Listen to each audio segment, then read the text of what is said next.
그날 밤 천무그룹의 펜트하우스는 유난히 고요했다.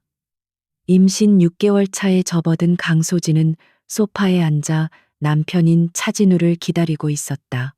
그녀의 손은 자연스럽게 생명의 온기가 느껴지는 자신의 배를 감싸고 있었다. 마침내 현관문이 열리고 그가 돌아왔다. 그의 얼굴에는 평소의 피곤함 대신 낯선 흥분과 결의가 뒤섞여 있었다. 그는 겉옷을 벗지도 않은 채 거실 중앙에 서서 아내를 내려다보았다. 마치 판사가 피고인에게 판결을 내리듯이. 소진아, 그의 목소리는 이상할 정도로 부드러웠지만 그 안에는 어떤 온기도 담겨 있지 않았다. 우리 이제 그만해야겠어. 서연은 그가 무슨 말을 하는지 즉시 이해하지 못했다. 그녀는 그저 혼란스러운 눈으로 그를 바라볼 뿐이었다. 사람을 만났어.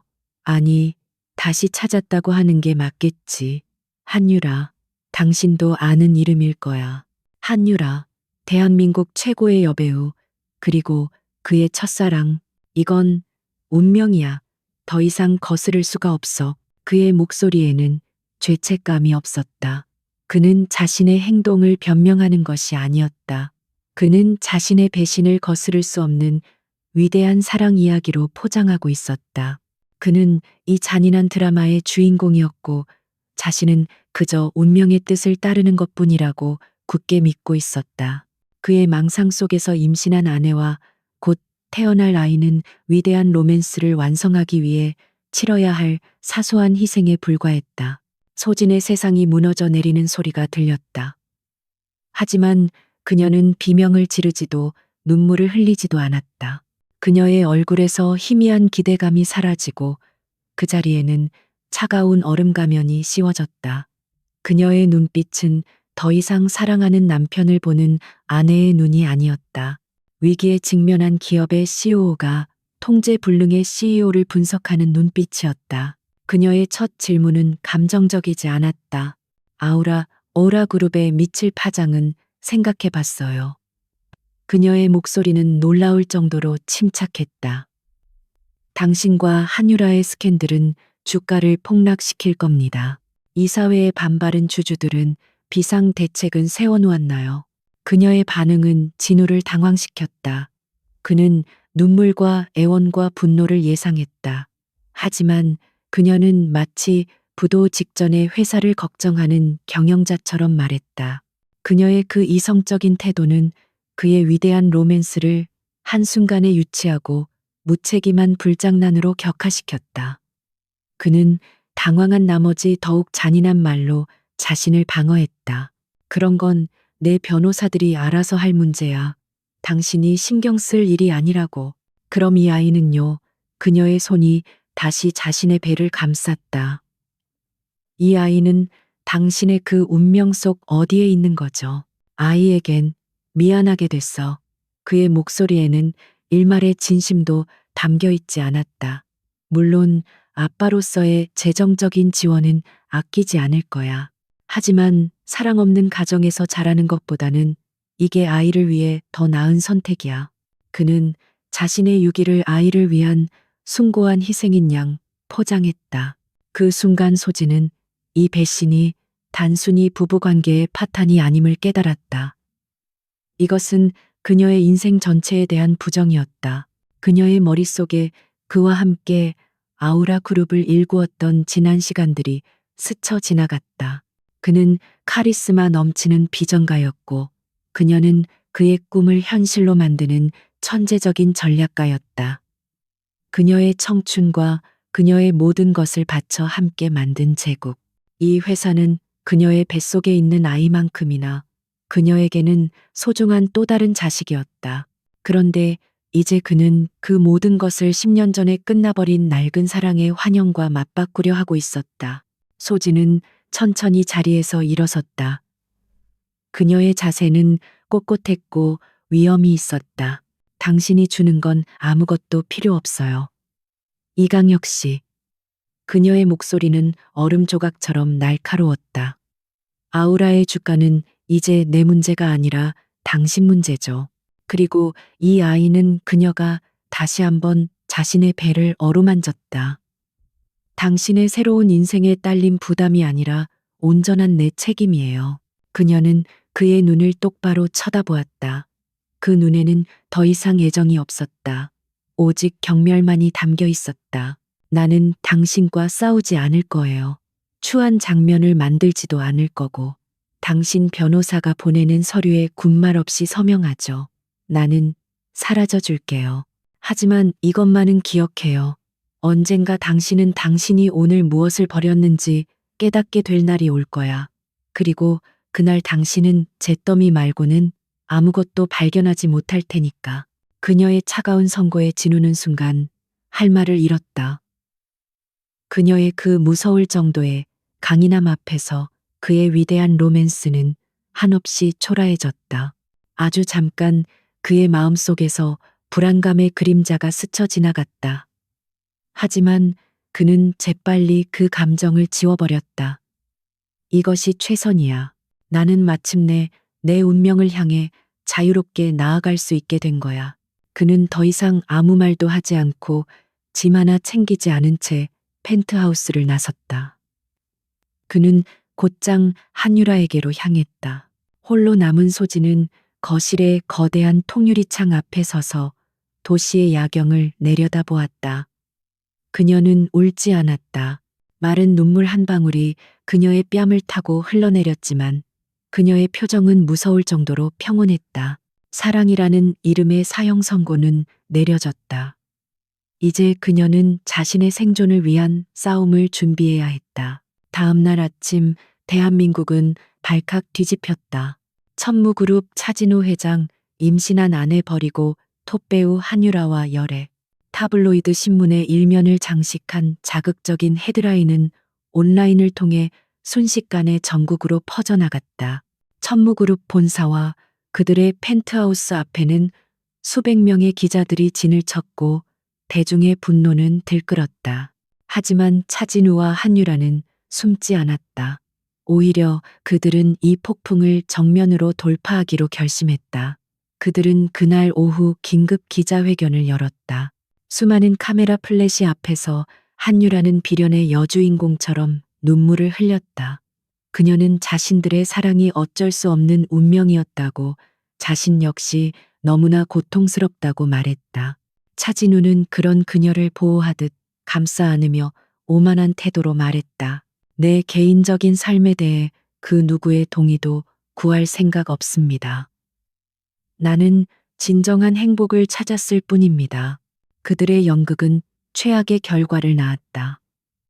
대중은 그들을 비운의 연인이 아니라 뻔뻔하고 자기중심적인 배신자들로 낙인 찍었다. 신뢰와 품격을 자산으로 하는 아우라 그룹의 브랜드 이미지는 하루아침에 나락으로 떨어졌고 주가는 폭락하기 시작했다. 강소진은 펜트하우스에 갇힌 채 TV를 통해 이 모든 광경을 지켜보고 있었다. 화면 속에서 사랑을 속삭이는 저 남자는 그녀가 알던 남편이 아니었다. 그는 낯선 사람이었다. 그녀는 더 이상 어떤 감정도 느끼지 못했다. 오직 차가운 냉소만이 그녀의 마음을 지배했다. 진짜 전쟁은 회사에서 시작되었다. 아우라 그룹의 이사회는 패닉 상태에 빠졌다. 그들은 긴급 이사회를 소집했다. 그룹의 COO인 소진 역시 그 자리에 참석해야만 했다. 회의실의 공기는 무거웠다.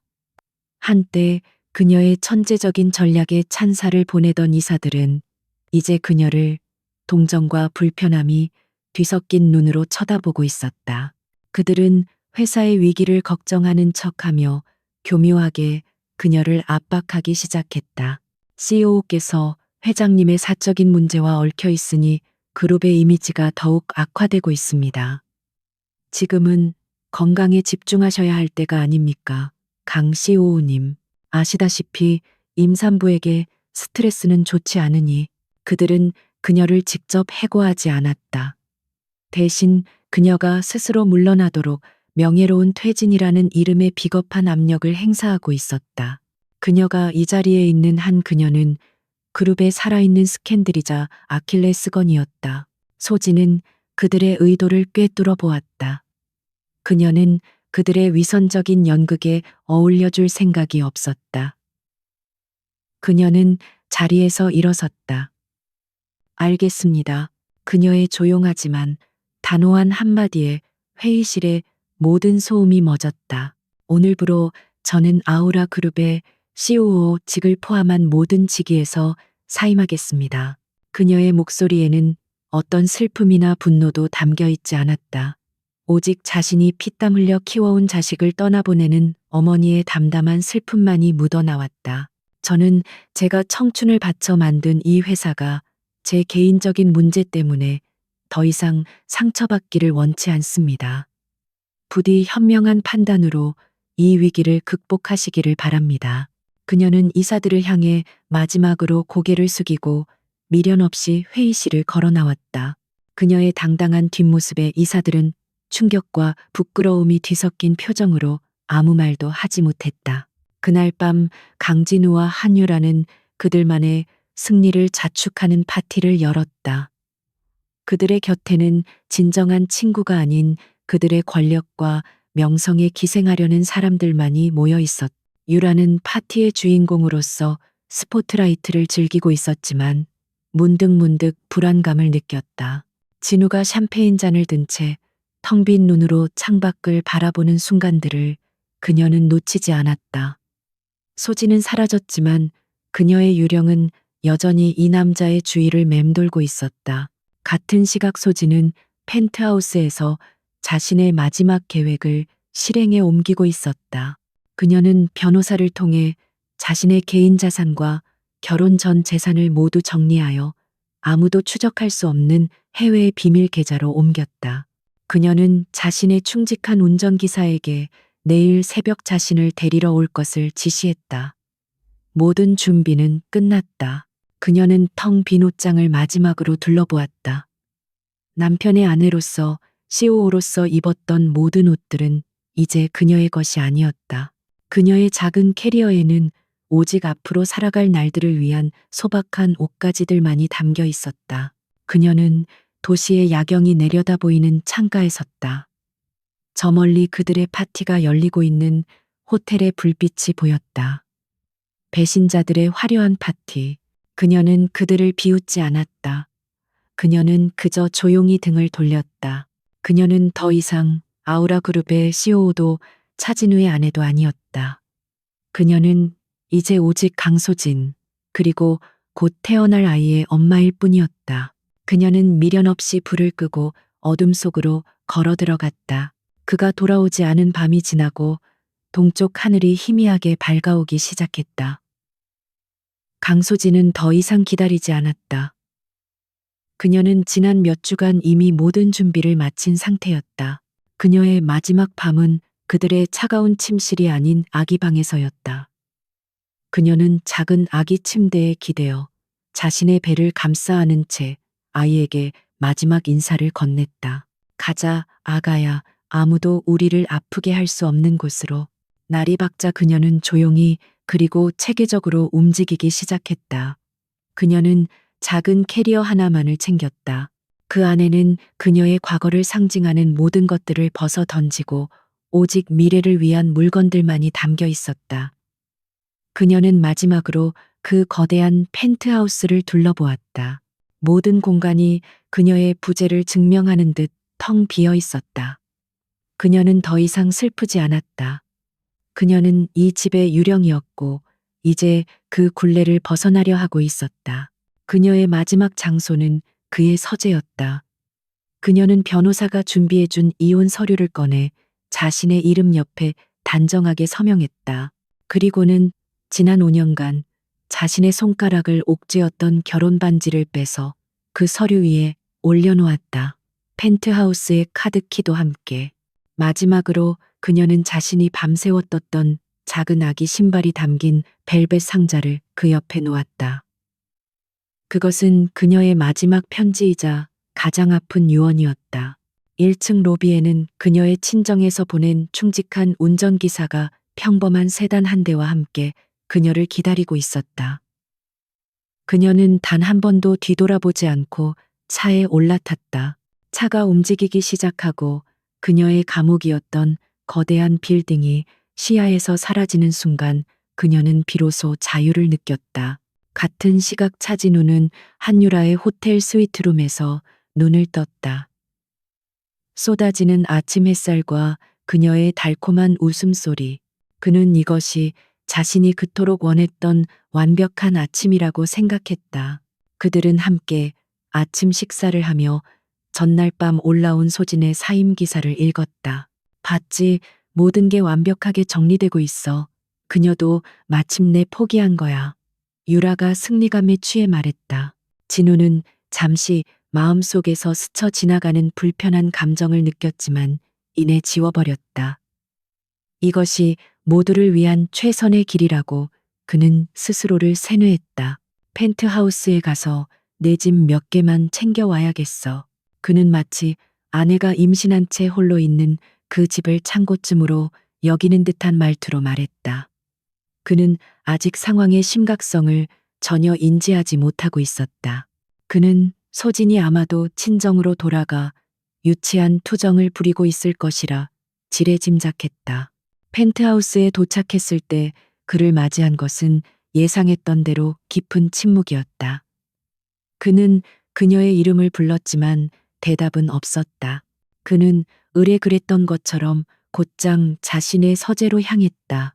그리고 그는 책상 위에 그것들을 발견했다. 그녀의 서명이 담긴 이혼 서류, 차갑게 빛나는 다이아몬드 반지와 카드키, 그리고 그의 심장을 꿰뚫은 아주 작은 아기 신발. 그의 첫 반응은 분노였다. 그는 이것이 자신을 압박하기 위한 그녀의 극적인 연극이라고 생각했다. 어디서 감히 이런 식으로. 그는 이 유치한 쇼를 끝내기 위해 그녀와 마지막 단판을 지으려 침실로 향했다. 그는 문을 거칠게 열었다. 방은 텅 비어 있었다. 그녀의 흔적은 먼지 한 톨 남지 않고 사라져 있었다. 그는 그녀의 옷장을 열었다. 텅 비어 있었다. 욕실의 선반도 그녀의 책상도 모두 마찬가지였다. 그 순간 그의 머릿속에서 무언가 쿵 하고 무너져 내렸다. 이것은 연극이 아니었다. 그는 미친 사람처럼 집안의 모든 방을 열어보았다. 그리고 마지막으로 아기 방 앞에 멈춰섰다. 문을 열자 주인을 잃은 텅 빈 공간이 그를 맞았다. 텅 빈 아기 침대. 그것은 더 이상 채워지기를 기다리는 희망의 공간이 아니었다. 그것은 취소되어 버린 미래의 폐허였다. 그는 떨리는 손으로 그녀에게 전화를 걸었다. 연결이 되지 않아. 차가운 기계음. 그는 그녀의 친정으로 전화를 걸었다. 아무도 받지 않았다. 그의 오만한 세상에 공포라는 이름의 균열이 가기 시작했다. 그는 아직도 자신이 이 상황을 통제할 수 있다고 믿고 있었다. 그는 서재로 돌아와 책상 위에 놓인 아기 신발을 집어들었다. 그 부드러운 감촉. 그는 처음으로 자신이 무시했던 그 존재가 성가신 임신이라는 문제가 아니라 한 명의 생명, 자신의 아이였다는 사실을 어렴풋이 느끼기 시작했다. 그는 이 모든 것이 여전히 그녀의 계산된 행동일 것이라 애써 자신을 위로했다. 그는 자신의 변호사에게 전화를 걸어 이 말도 안 되는 이혼 서류를 처리하라고 지시했다. 그는 아직도 이 모든 것이 자신이 관리할 수 있는 문제라고 믿고 있었다. 그는 곧 자신이 얼마나 끔찍한 착각 속에 빠져 있었는지를 깨닫게 될 터였다. 차진우와 한유라의 새로운 시작은 세상의 모든 가십 매체가 소비하기에 완벽한 먹잇감이었다. 그들은 파파라치의 카메라를 피하지 않았다. 오히려 보란 듯이 서로에 대한 애정을 과시했다. 그의 개인 제트기를 타고 떠난 밀라노 여행 명품 브랜드의 VIP 파티에 나란히 참석한 모습. 밖에서 보기에 그들은 세간의 비난 따위는 신경 쓰지 않는 세기의 로맨스 속 주인공들이었다. 차진우는 필사적으로 그 환상을 믿으려 했었다. 이것이 옳은 선택이었다고, 자신은 지금 행복하다고. 하지만 그의 웃음 뒤에는 텅 빈 펜트하우스의 정막이 유령처럼 그를 따라다니고 있었다. 낙원의 균열은 그의 제국에서부터 시작되었다. 아우라 그룹의 이사회는 그가 없는 사이 그야말로 전쟁터였다. 회장님의 독단적인 행동 때문에 그룹의 주가가 30%나 폭락했습니다. 우리의 주 고객층은 여성, 특히 주부들입니다. 임신한 아내를 버린 CEO의 회사 제품을 과연 그들이 계속 신뢰할 수 있을까요? 주요 백화점 유통망에서 브랜드 이미지 실추를 이유로 계약 재검토를 요구해 왔습니다. 그는 이 모든 위기를 자신의 카리스마와 능력으로 통제할 수 있을 것이라 믿었다. 하지만 그는 처음으로 자신의 한계를 깨달았다. 위기관리 전략, 고객, 심리 분석, 섬세한 시장 대응, 그 모든 것은 그의 머리가 아닌 강소진의 머리에서 나왔던 것들이었다. 그녀 없는 그는 뛰어난 비전가일지는 몰라도 위기에 대처할 줄 모르는 무능한 왕이었다. 그는 오만한 묵살과 공허한 약속만을 되풀이할 뿐이었다. 이사들의 신뢰는 바닥으로 떨어지고 있었다. 이래서 생긴 균열은 그의 새로운 사랑에도 영향을 미치기 시작했다. 허니문은 생각보다 빨리 끝났다. 한유라는 그의 사업 위기에는 아무런 관심이 없었다. 그녀의 관심은 오직 자신의 커리어와 라이프 스타일 뿐이었다. 그녀는 재정적으로 무모한 수준의 금액을 자신의 차기작 영화에 아우라 그룹이 투자해 줄 것을 압박했다. 그녀는 그의 법인카드를 마치 자신의 것처럼 거리낌 없이 사용했다. 어느 날 밤 지쳐서 호텔 스위트룸으로 돌아온 진우는 처음으로 그녀에게 서연과 아이에 대한 불안감을 털어놓았다. 그는 위로를 원했다. 하지만 유라의 반응은 차가웠다. 아직도 그 여자 얘기를 하는 거야. 진우 씨, 그녀의 목소리에는 짜증이 섞여 있었다. 그 여자는 과거야. 우리가 미래고, 안 그래. 그녀의 눈에는 그의 고통에 대한 공감이나 태어나지 않은 아이에 대한 걱정 따위는 조금도 없었다. 그는 그 순간 과거의 한 장면을 떠올렸다. 몇 년 전 그가 처음으로 큰 사업 위기를 겪었을 때 소진은 밤새도록 그의 곁을 지켰다. 그녀는 해결책을 제시하지는 않았지만 조용히 그의 옆에 앉아 따뜻한 커피를 타주고 그의 어깨를 말없이 주물러 주었다. 그를 믿어주었다. 강소진의 조용한 강인함과 한유라의 요구적인 나르시시즘. 그 극명한 대비가 그의 심장을 아프게 찔렀다. 후회는 더 이상 희미한 예감이 아니었다. 그것은 그의 가슴 속에서 만성적인 통증이 되어가고 있었다. 그는 유라와 함께 있으면서도 밤늦게 차를 몰아 텅 빈 펜트하우스 주변을 맴돌았다. 불 꺼진 창문을 올려다보며 자신이 만들어낸 그 정막을 곱씹었다. 그는 서연이 남기고 간 초음파 사진을 지갑 깊숙한 곳에 비밀처럼 간직하고 있었다. 그는 아무도 없는 곳에서 몰래 그 사진을 꺼내 보았다. 그는 이제 사진 속의 희미한 형체에서 성가신 문제가 아닌 한 명의 사람, 자신의 아이를 보기 시작했다. 그는 텅 빈 아기 방의 악몽을 꾸기 시작했다. 그의 공식적인 수색은 실패로 끝났다. 하지만 그는 포기하지 않았다. 그는 비밀리에 다른 사설 탐정을 고용했다. 어떤 비용을 치르더라도 내 아내가, 내 아이가 안전한지만이라도 알아봐줘. 그것은 그의 에고가 아닌 아버지로서의 본능에서 나온 첫 번째 행동이었다. 그의 몰락을 가속화한 것은 한 번의 공개적인 굴욕이었다. 아우라 그룹의 신뢰 회복을 위해 야심차게 준비한 신제품 런칭 행사. 진우는 무대 위에서 연설을 하고 있었다. 그의 연설은 공허하고 설득력이 없었다. 그는 피곤하고 산만해 보였다. 한유라는 객석 맨 앞줄에 앉아 완벽한 액세서리처럼 미소 짓고 있었다. 질의응답 시간. 한 젊은 기자가 그 어떤 사전 조율도 없이 날카로운 질문을 던졌다. 이강혁 회장님 아우라의 기업 이미지는 가족의 가치와 신뢰를 기반으로 하고 있습니다. 임신한 아내를 공개적으로 버린 분의 제품을 대중이 어떻게 신뢰할 수 있을까요? 혹시 회장님께서는 자신의 아이가 무사히 태어났는지조차 모르고 계신 것은 아닙니까? 아이, 그 단어가 그의 마지막 남은 방어 기제를 무너뜨렸다.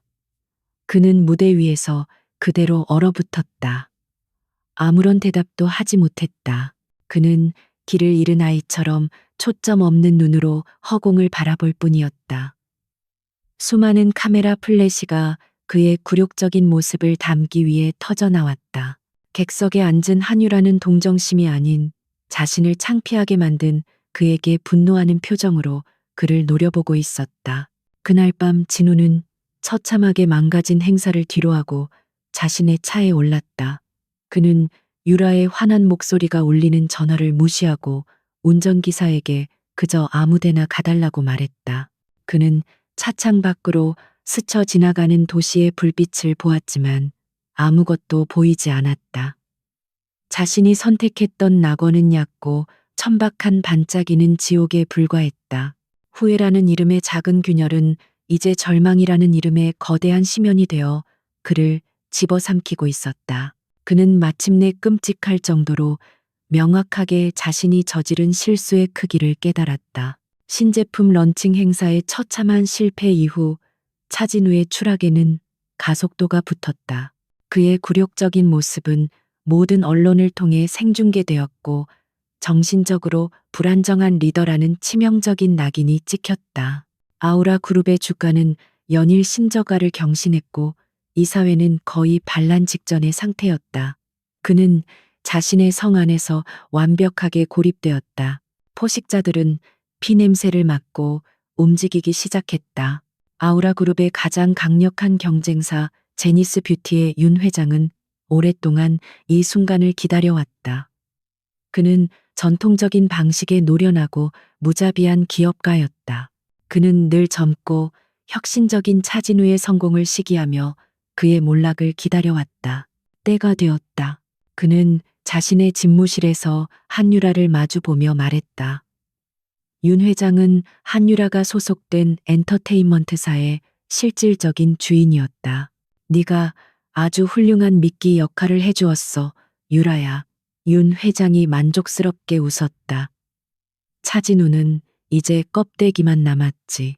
네가 그의 옆에서 그의 마지막 숨통까지 끊어주면 돼.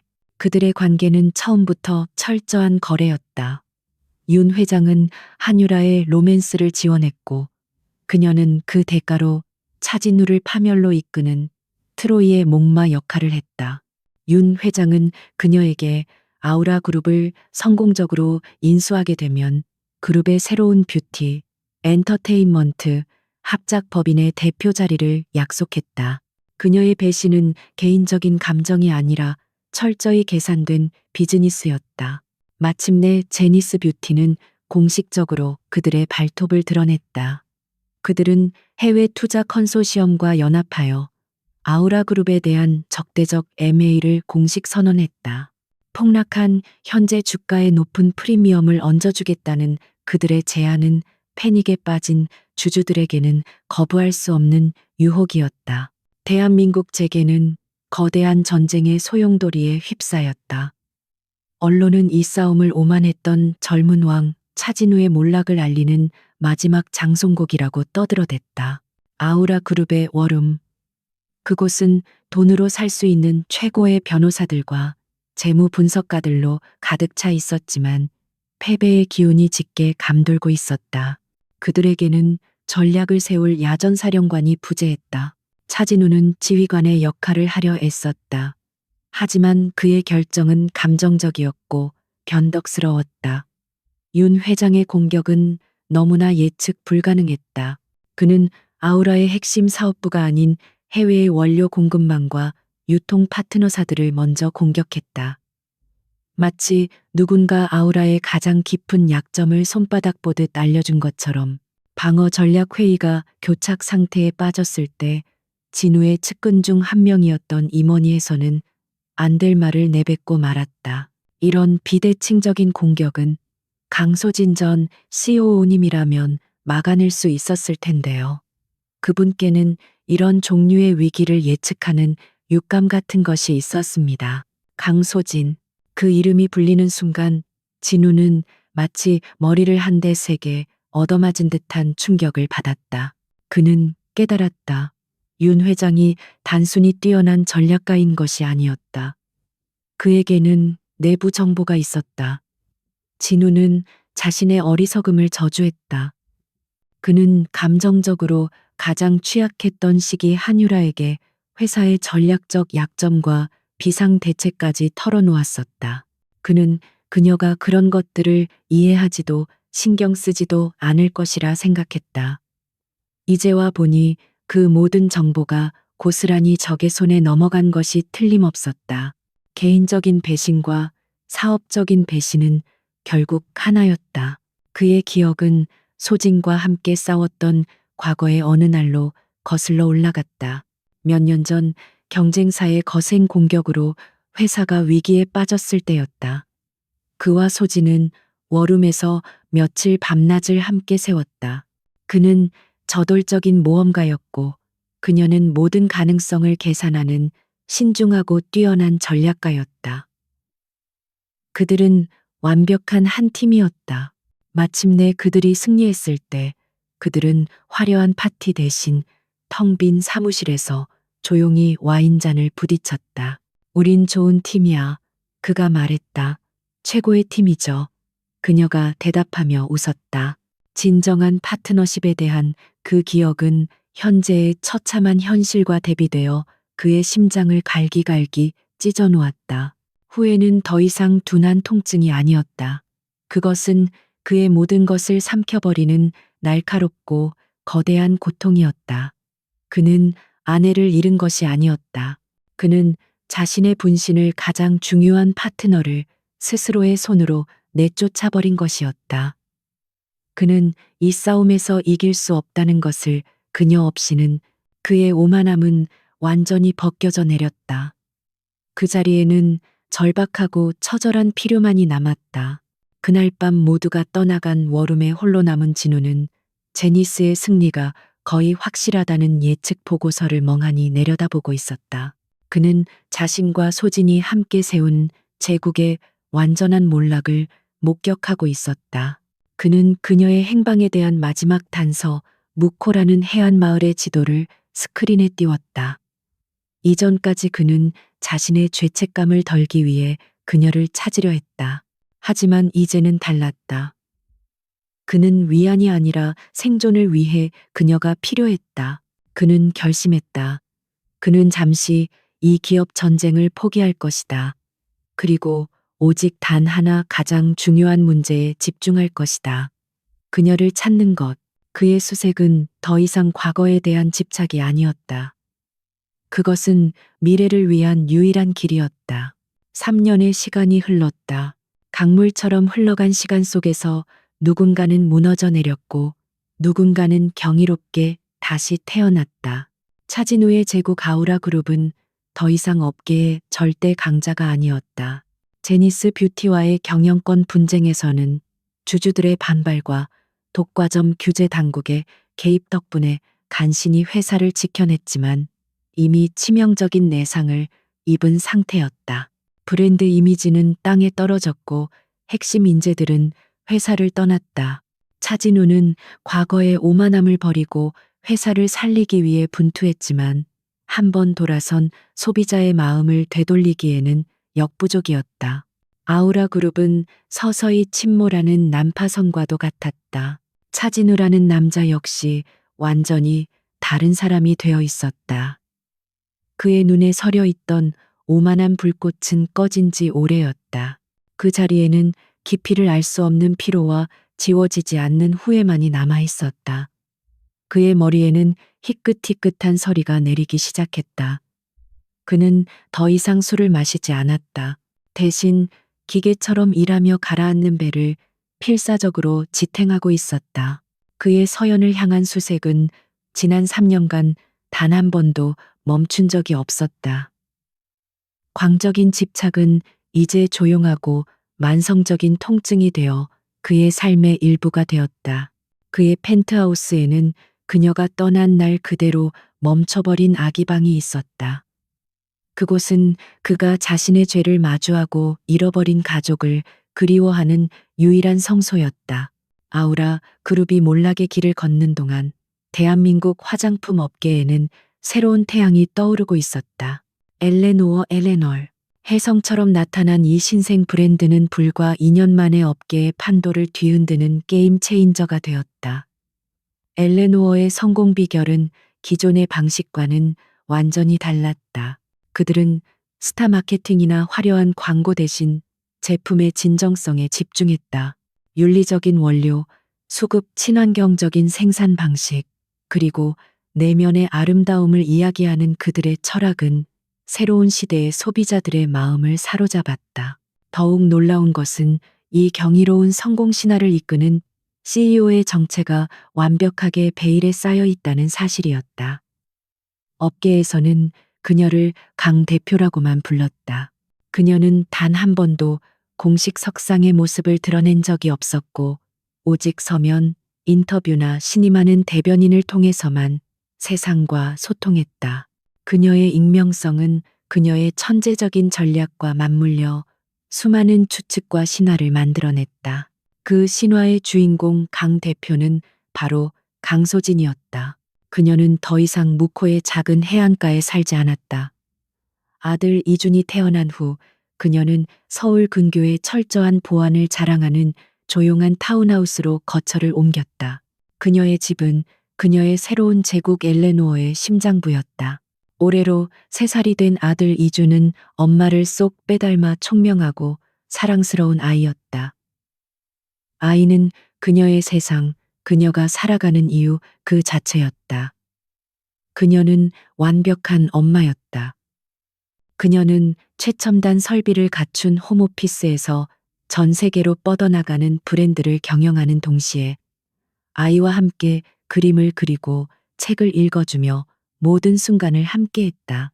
엘레노어는 그녀가 가진 모든 것을 쏟아부어 만든 결과물이었다. 그녀는 자신의 비참했던 과거를 복수심으로 채우는 대신 더 나은 것을 만들겠다는 창조적인 에너지로 승화시켰다. 그녀는 아우라 그룹에서 COO로 일했던 자신의 모든 경험과 전략, 그리고 여성이자 엄마로서 느끼는 시장에 대한 깊은 통찰력을 엘레노어라는 브랜드에 녹여냈다. 그녀는 더 이상 희생자가 아니었다. 그녀는 스스로의 힘으로 새로운 왕국을 건설해낸 여왕이었다. 이제 과거의 왕국과 새로운 왕국은 피할 수 없는 정면 충돌을 앞두고 있었다. 대한민국 뷰티 산업계의 가장 큰 축제 코리아 뷰티 어워드의 시상식이 다가오고 있었다. 그리고 올해 대상의 최종 후보는 단 2개의 브랜드로 압축되었다. 몰락한 제국의 마지막 자존심을 지키려는 아우라와 새로운 시대의 아이콘으로 떠오른 엘레노어. 이 상은 단순한 명예가 아니었다. 대상 수상 기업에게는 막대한 해외 투자 자금이 약속되어 있었다. 아우라에게는 생존을 위한 마지막 동아줄이었고, 엘레노어에게는 새로운 시대를 여는 대관식이나 다름없었다. 소진은 자신을 둘러싼 모든 상황을 알고 있었다. 그녀는 매일 아침 아우라 그룹의 추락에 대한 기사를 읽었다. 그녀의 마음은 복잡했다. 한때 자신의 모든 것이었던 제국의 몰락에 대한 희미한 슬픔과 자신의 새로운 방식이 옳았음을 증명하고 싶은 조용한 결의. 그녀의 동기는 복수가 아니었다. 그녀는 아들 이준에게 누구보다 떳떳하고 자랑스러운 유산을 물려주고 싶었다. 마침내 코리아 뷰티 어워드의 최종 후보 발표와 함께 시상식 초대장이 2회사에 전달되었다. 업계의 모든 관심은 단 하나에 쏠려 있었다. 과연 베일에 쌓인 엘레노어의 CEO 강 대표가 이번 시상식에는 모습을 드러낼 것인가? 그날 밤 차진우는 자신의 사무실에서 엘레노어와의 마지막 경쟁을 준비하고 있었다. 그는 자신의 미스터리한 경쟁자에 대해 기묘한 두려움과 동시에 희미한 경외감을 느끼고 있었다. 같은 시각 소진은 자신의 홈오피스에서 잠든 아들을 무릎에 눕힌 채 시상식 초대장을 내려다보고 있었다. 지난 3년간 모든 공식 석상에는 그녀의 대변인이 대신 참석했었다. 하지만 이번에는 달랐다. 아들은 이제 3살이 되었다. 그녀 자신도 더 이상 과거의 상처 뒤에 숨어 있는 나약한 여자가 아니었다. 그녀는 결심했다. 이제 그만 숨을 시간이었다. 그녀는 어두운 모니터 화면에 비친 자신의 얼굴을 바라보았다. 희생자도 누군가의 전처도 아닌 자신의 힘으로 일어선 한 기업의 대표로서 세상 앞에 당당히 설 준비를 하고 있었다. 다음 주 시상식장. 그곳은 두 사람의 운명이 다시 한번 교차하게 될 거대한 무대가 될 터였다. 코리아 뷰티 어워드의 밤.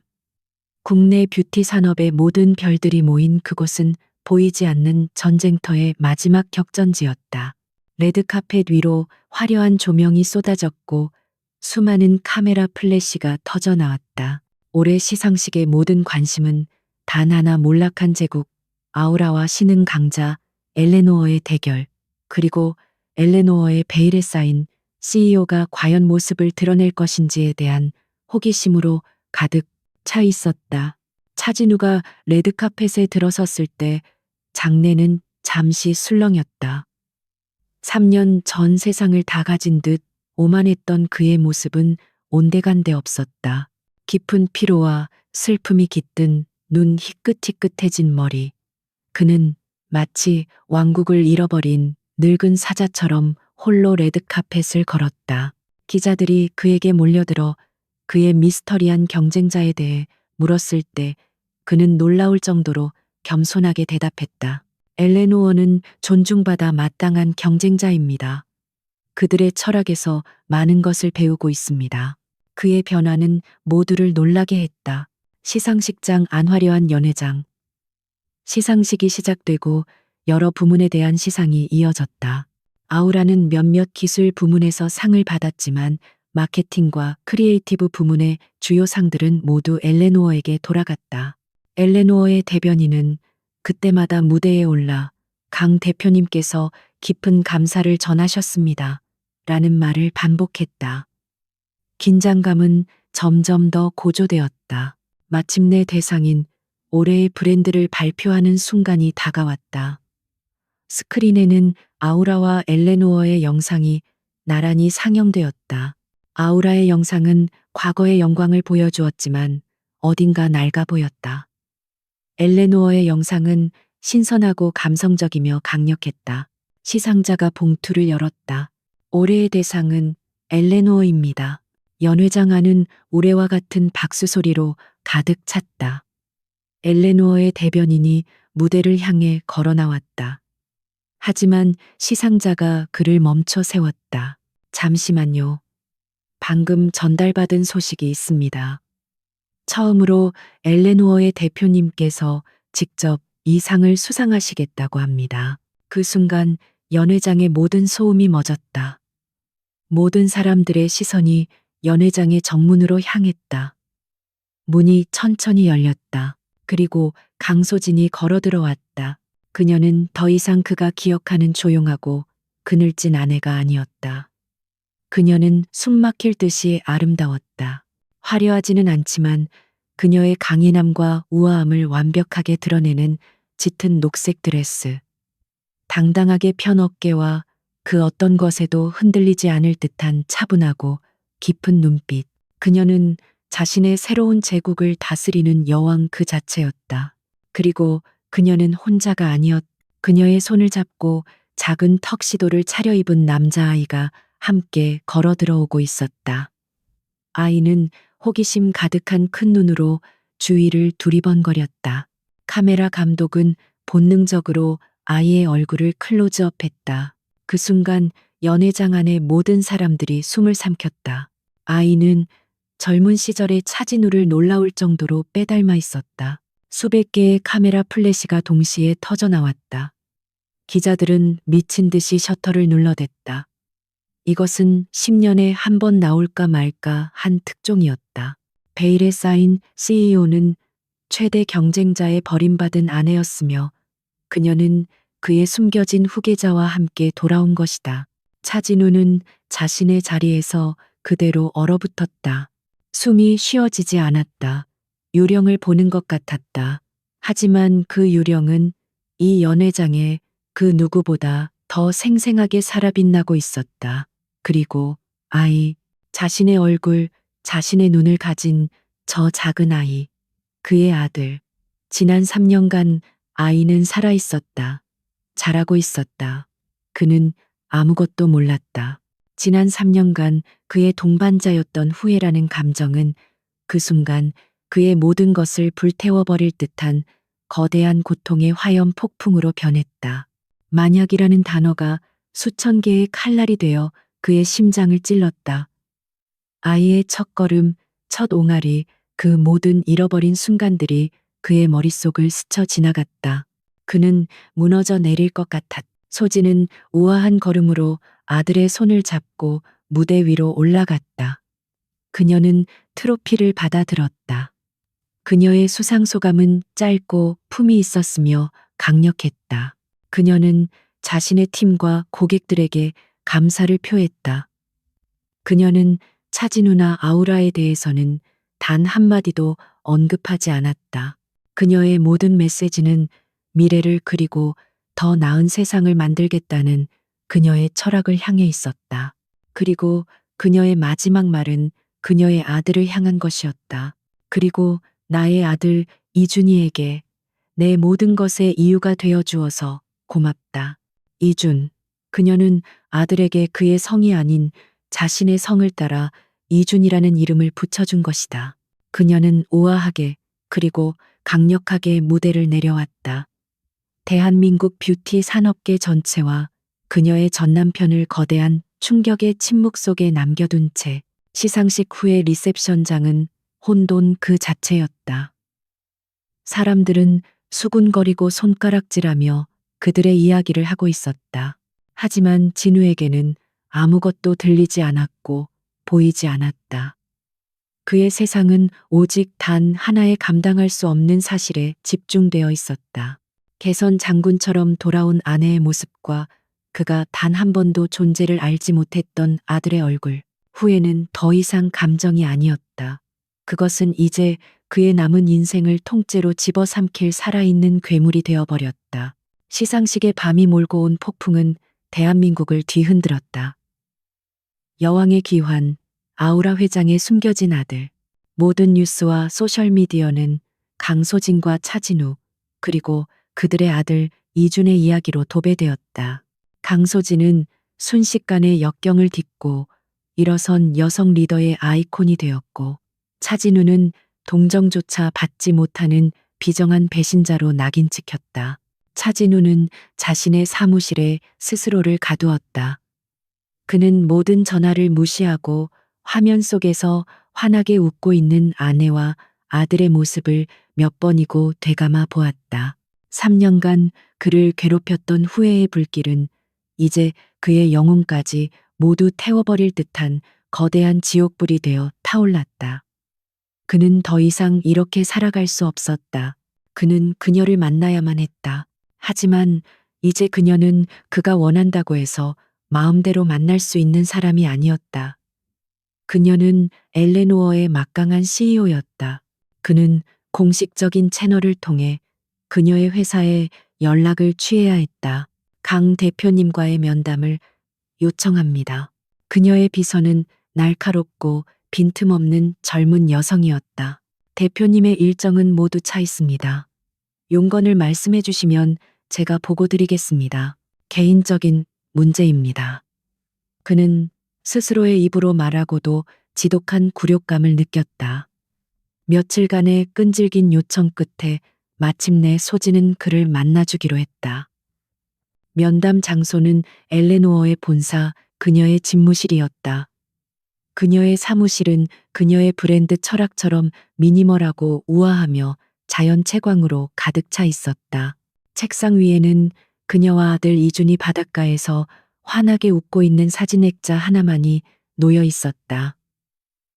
그곳 어디에도 그의 흔적은 없었다. 그녀는 거대한 책상 뒤 권력의 자리에 앉아 있었다.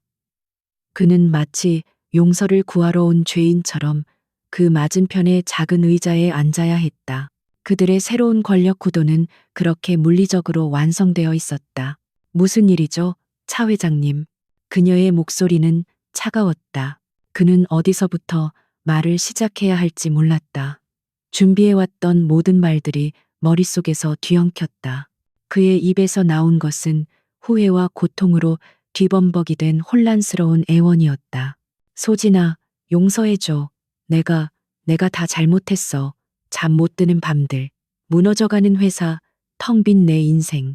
이준이, 우리 아들, 왜 이름이 이준이야, 제발. 그는 자신의 고통에 대해, 자신의 상실에 대해 이야기했다. 소진은 그의 독백이 끝날 때까지 아무 말 없이 그를 지켜보았다. 그녀의 얼굴에는 어떤 표정도 없었다. 마침내 그가 말을 멈췄을 때 그녀가 입을 열었다. 그녀의 목소리에는 더 이상 슬픔이나 상처가 없었다. 그 자리에는 외과 의사의 메스처럼 차갑고 정교하며 잔인한 분노가 서려 있었다. 후회한다고 했나요? 강혁 씨, 그녀가 강혁이라는 낯선 이름을 불렀다. 당신은 나를 잃은 것을 후회하는 건가요? 아니면 내가 제공했던 편리함을 잃은 것을 후회하는 건가요? 용서를 구한다고요. 무엇에 대한 용서죠? 산부인과 약속 몇 번을 놓친 것 아니면 내가 당신의 아이를 뱃속에 품고 있을 때 온 세상 앞에서 나를 모욕하고 환상 속의 여자를 위해 나를 버리고 우리가 함께 세운 회사에서 나를 내쫓은 것. 그녀는 그의 모든 이기적인 행동들을 하나하나 조목조목 해부했다. 내가 수치심 속에서 숨어 지냈다고 생각했나요? 그녀가 차갑게 비웃었다. 아니요. 나는 무언가를 짓고 있었어요. 당신이 당신의 비극 속에서 로맨틱한 주인공 놀이를 하는 동안 나는 엄마가 되는 법을 배웠고 공급업체와 협상했으며 제품을 디자인했고 맨손으로 제국을 건설했어요. 당신에게 복수하기 위해서가 아니에요. 내 아들을 위한 미래를 만들기 위해서였죠. 당신은 존재하지 않는 그런 미래를. 그녀의 말에 그는 완전히 박살났다. 그는 마지막 남은 지푸라기라도 잡는 심정으로 물었다. 이준이는 내 아들이야. 나에게도 권리가. 권리. 그녀의 목소리가 얼음처럼 날카로워졌다.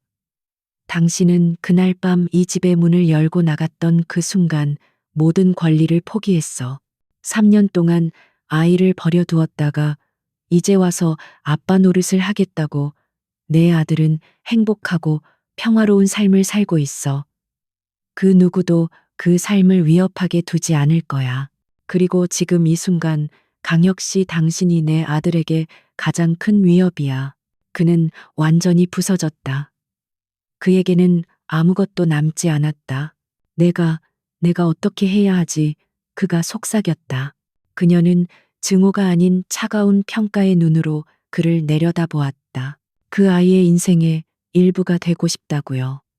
그렇다면 증명해요. 말이 아니라 행동으로. 당신의 망가진 회사를 바로 세워. 당신의 망가진 인생을 고쳐 과거에 사로잡힌 유령이 아니라 미래를 가질 자격이 있는 남자가 되라고. 당신이 그렇게 되었을 때 그때 가서야 당신이 이준희의 아버지가 된다는 것이 무엇을 의미하는지 이야기는 해볼 수 있겠죠. 그때까지 우리 앞에 나타나지 마세요. 그녀의 마지막 말은 사형 선고나 다름없었다. 그는 비서에게 이끌려 엘레노어의 본사를 빠져나왔다. 그는 완벽하게 패배했다. 그는 더 이상 상처 입은 전철을 상대하고 있는 것이 아니었다. 그는 모든 면에서 자신을 압도하는 경쟁사 CEO이자 무섭도록 강인한 어머니를 상대하고 있었다. 하지만 그녀의 거절은 완전한 끝이 아니었다. 그것은 도전이었다. 거의 불가능에 가까운. 그는 자신의 인생 가장 밑바닥에 서 있었다. 그리고 그에게는 이제 단 하나의 길만이 남아 있었다. 잿더미 속에서 자기 자신을 재건하는 것. 자신을 위해서가 아니라 언젠가 아빠라고 불릴 자격을 얻을 수 있다는 그 희미하고 절박한 희망을 위해서. 강소진의 차가운 선고는 역설적으로 차진우에게 구원이 되었다. 그는 처음으로 자신이 무엇을 해야 할지에 대한 명확한 지도를 손에 쥔 것이다. 그는 더 이상 과거의 유령에 사로잡혀 절망 속에서 허우적거리지 않았다. 그는 아들의 아버지가 될 자격을 얻기 위해, 그리고 언젠가 그녀의 파트너가 될 자격을 얻기 위해 다시 한번 왕의 자리로 돌아왔다. 그가 돌아온 아우라 그룹의 워룸은 새로운 결의로 가득 찼다. 그는 더 이상 독단적으로 명령하지 않았다. 그는 자신의 충직한 팀원들을 믿고 그들의 의견에 귀를 기울이며 함께 위기를 헤쳐나갈 전략을 세웠다. 그의 목표는 더 이상 회사를 방어하는 것이 아니었다. 그는 이 전쟁을 끝낼 결정적인 전투를 준비하고 있었다. 대한민국 뷰티 업계는 이제 세계의 왕국으로 재편되어 있었다. 몰락 직전의 위기 속에서 마지막 항전을 준비하는 아우라의 늙은 사자 차진우, 두 경쟁자의 피냄새를 맡고 최후의 일격을 준비하는 포식자 제니스 뷰티의 윤 회장, 그리고 새로운 시대의 여왕으로 떠오른 엘레노어의 강소진. 최후의 승자는 단 한 명뿐일 터였다. 마침내 윤 회장이 그의 마지막 카드를 꺼내 들었다. 그는 정면 대결 대신 시장 전체를 교란시키는 초강수를 두었다. 그는 막대한 자본력을 동원하여 아우라의 베스트셀러 안티에이징 라인과 엘레노어의 시그니처 제품에 공통적으로 사용되는 핵심 원료인 희귀 식물 추출물의 독점 공급 계약을 전 세계의 공급업체들과 동시다발적으로 체결해버렸다. 그것은 시장 자체를 마비시키는 교활하고 잔인한 수였다. 원료 공급이 끊기면서 아우라와 엘레노어의 생산 라인은 멈춰설 위기에 처했다. 두 회사 모두 막대한 재정적 손실과 유통계약 파기라는 파산 직전의 상황으로 내몰렸다. 윤 회장은 두 경쟁자가 고사하기를 기다렸다가 헐값에 그들의 자산을 줍기만 하면 되었다. 위기는 두 회사에 동시에 닥쳐왔다. 엘레노어는 신생 기업이었기에 비축해둔 원료의 양이 턱없이 부족했다. 소진이 피땀 흘려 건설한 제국은 존폐의 기로에 섰다. 그녀는 대체 공급처를 찾기 위해 백방으로 노력했지만 윤 회장은 이미 시장 전체를 장악한 후였다. 아우라 역시 마찬가지로 위험했다. 하지만 그들에게는 아무도 모르는 마지막 비장의 무기가 있었다. 바로 강소진이 몇 년 전 COO로 재직할 당시 만약의 사태를 대비해 구축해 놓았던 비밀 비축 창고였다. 그 창고에는 앞으로 6개월은 버틸 수 있는 양의 핵심 원료가 보관되어 있었다. 진우의 임원들은 이것이 절호의 기회라고 말했다. 가만히 앉아서 엘레노어가 무너지기를 기다렸다가 시장의 모든 파일을 다시 독차지할 수 있는 기회. 이것은 차진우에게 내려진 마지막 시험이었다. 그는 자신의 회사를 살릴 것인가, 아니면 그녀를 구할 것인가. 과거의 차진우였다면 단 1초도 망설이지 않았을 것이다. 하지만 그는 변했다. 그는 이 사회의 격렬한 반대를 무릅쓰고 누구도 예상하지 못했던 결정을 내렸다. 그는 직접 강소진에게 전화를 걸었다. 비밀 비축 창고가 있소. 그는 담담하게 말했다. 과거 당신이 만들어 놓은 비상대책이지. 그곳에 있는 원료의 절반을 당신에게 주겠소. 아무런 조건도 대가도 없이. 수화기 너머에서 소진의 놀란 숨소리가 들려왔다. 이것은 자살 행위나 다름없었다. 그는 자신의 회사를 살릴 마지막 생명줄을 경쟁자인 그녀에게 내어주겠다는 것이었다. 이 결정이 아우라를 위험에 빠뜨릴 거라는 거 알아. 그가 말을 이었다. 어쩌면 우리 둘 다 살아남지 못할지도 모르지. 하지만 윤 회장이 당신이 이룩한 모든 것을 파괴하는 것을 나는 더 이상 보고만 있을 수는 없어. 이건 비즈니스가 아니야. 그저 옳은 일을 하는 것뿐이요. 그의 진심은 수화기를 넘어 그녀의 심장에 가닿았다. 그 어떤 사과의 말보다, 그 어떤 애원의 눈물보다 그의 이 희생적인 행동이야말로 그가 변했다는 가장 강력한 증거였다. 하지만 강소진은 더 이상 보호받기만 하는 연약한 여자가 아니었다. 그녀는 뛰어난 전략가였다. 그녀는 그의 희생을 그들 모두를 위한 승리의 발판으로 만들 방법을 즉시 찾아냈다. 그냥 주지 마요. 그녀의 목소리는 차분했지만 그 안에는 새로운 활기가 넘치고 있었다. 그것을 함께 씁시다. 다음 날, 두 사람은 긴급 공동 기자회견을 열었다. 수많은 카메라 앞에서 그들은 아우라 엘레노어 전략적 제휴를 공식 발표했다. 아우라는 자신들의 비축 원료와 유통망을 엘레노어와 공유하고, 엘레노어는 자신들의 혁신적인 마케팅 플랫폼과 고객 데이터를 아우라와 공유하여 공동으로 신제품 라인을 출시하겠다는 내용이었다. 그것은 대한민국 재계 전체를 뒤흔드는 충격적인 발표였다. 윤 회장은 완벽하게 허를 찔렸다.